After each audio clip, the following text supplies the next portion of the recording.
Hello guys! Welcome to another episode of Reverse Unboxing with Alex CALLEJA. Kapag narinig natin ng cherry, na-associate natin sa mobile phones, kaya nga may cherry mobile. Pero this time, hindi cellphone ang katabi ko, kundi isang device na gawa rin ng cherry. Kung familiar kayo sa suot ko na cherry ion, eto, ionizer din. Pero with air purifier at humidifier. Dahil sa 170 million negative ions technology, safe tayo sa airborne bacteria and viruses.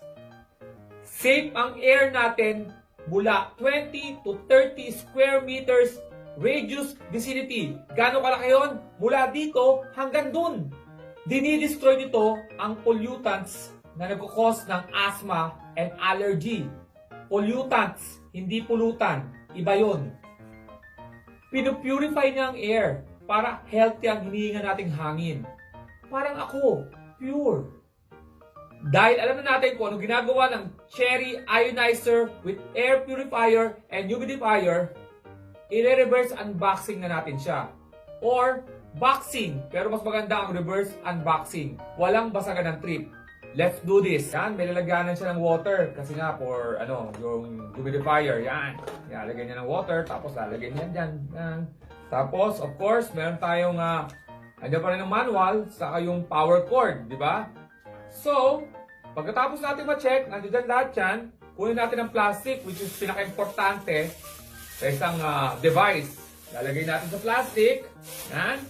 Tapos, of course, huwag nyo tatapon tong styro. Pinaka-importante yan. Yan ang nagpapakita na, uy, bagong-bago kasi may styro pa. Tapos, ilalagay mo yan dyan. Yan.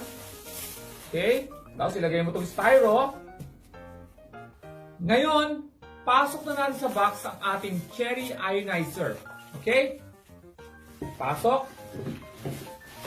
Ngayon nasa box ng ating cherry ionizer, isunod naman natin ang ating manual and power cord. Tapos, isara natin. Okay? And that's it. Reverse unboxing of cherry ionizer with air purifier and humidifier. I'm Alex CALLEJA. See you again next episode.